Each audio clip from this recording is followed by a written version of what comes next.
Hey dude, is that your Mitsubishi over there? Oh, you must be referring to my DSM. What?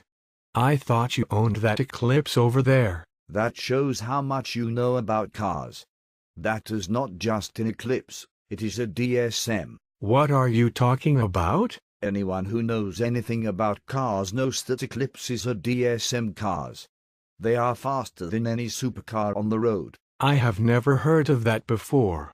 What is DSM? It stands for Diamond Star Motors, and was the company that built the first-gen Eclipse and Eagle Talon, although they have been proven to be completely unreliable and very slow in stock form. They can be made to be the fastest cars ever made.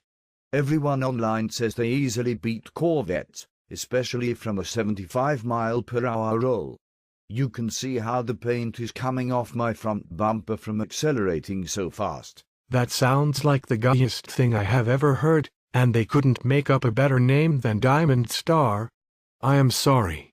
I didn't know those cars were so complex. Yes, much better than whatever you have.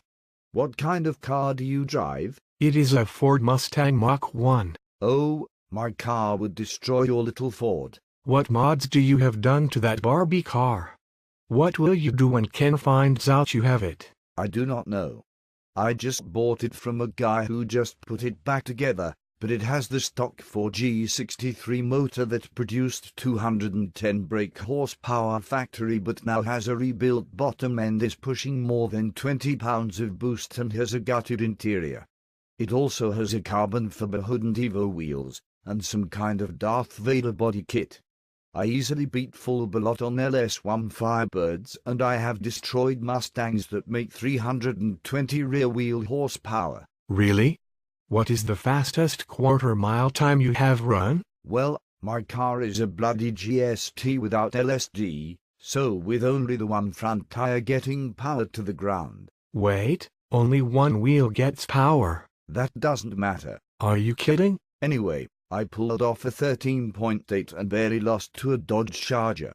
The turbo was so hot it was glowing red. So your car is fully built with no interior and it is barely breaking into the 13s? My Mach 1 runs low 13s from the factory. Well, it was my only run. The transmission started leaking, then the head gasket blew on the way home. There was so much antifreeze on the windshield I almost crashed. After I dumped a ton of money into fixing the car, it was running good, but I used the same head bolts so the head gasket blew again. I have already pushed my axle shafts to their limit. The transmission started to leak. I can't drive it around town or it overheats as well.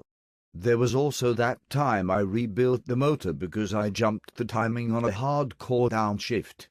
The RPM came up so fast, it overboosted the engine, jumped the timing, and piston slapped all 16 of my valves.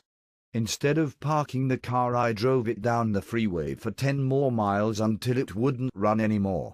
I have also spent a lot of money taking the car to Boost Works to find boost leaks and tune issues.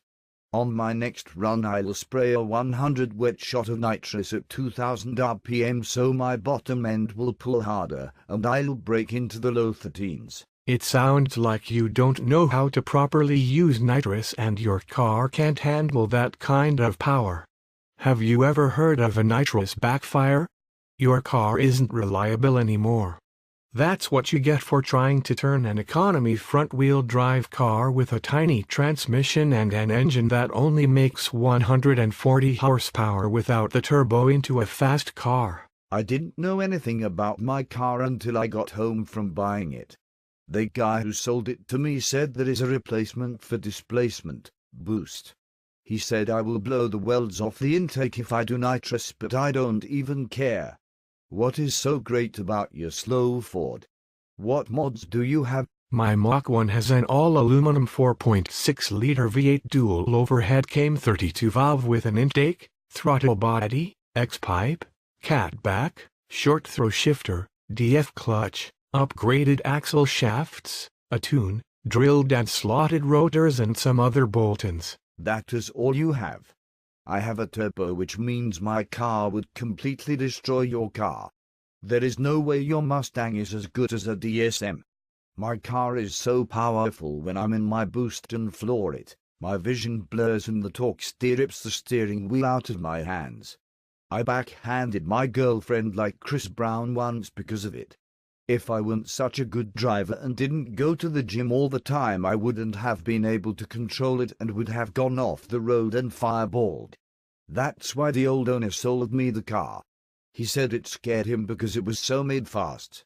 I had to weld an 85mm strut bar on it just to keep the engine compartment from twisting. No, that's because your car is crappy front-wheel drive.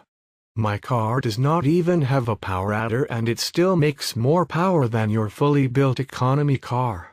I can beat you as it sits, and can still do gears, cams, nitrous, or forced induction. Not to mention my car still has its full interior and blows cold air conditioning. Okay, let's run them. Alright. We'll go from a dig. I won't be in my boost from a dig. You are such a wuss.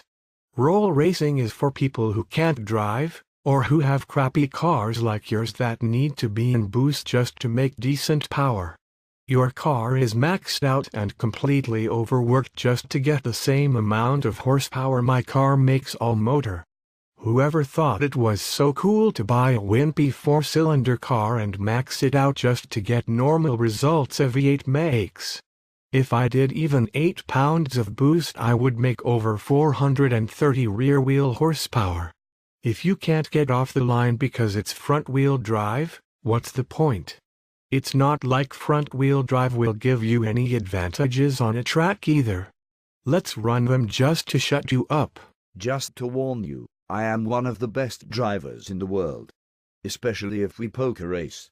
When I was a delivery boy for Domino's, I learned each back road, including ones that are not on any map or GPS. I know how to power shift and control my car better than anyone in this town.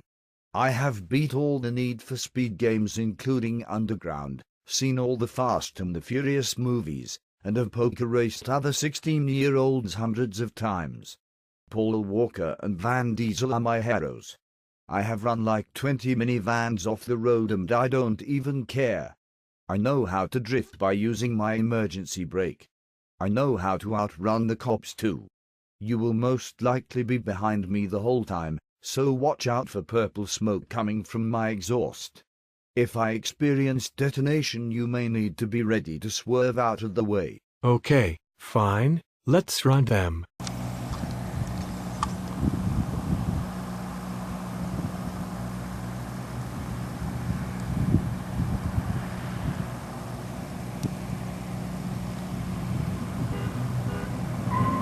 That was not fair. I only have 4 cylinders. You destroyed me by at least 4 cars and deafened me with that awesome exhaust.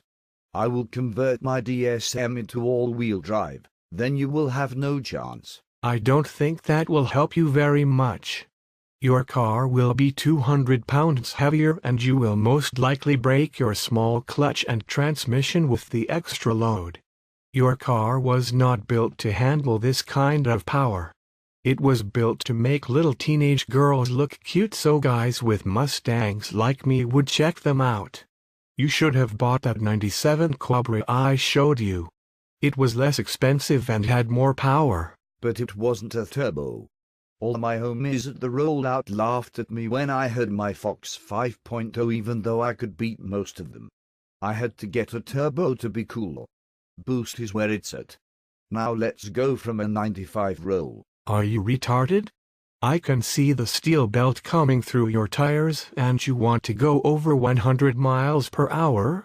I don't think that DSM. Oh, right, I don't think that DSM can even hold together. Just because I never use a torque wrench or pay attention to important maintenance details does not mean my car won't hold together at top end. Even if you go from a freeway roll, you will run out of gear and be pushing your overdrive, which will be a lot of load on your engine. You are dumb and will likely kill someone because you have the mentality of an 8-year-old. I hope your car blows up before you kill someone.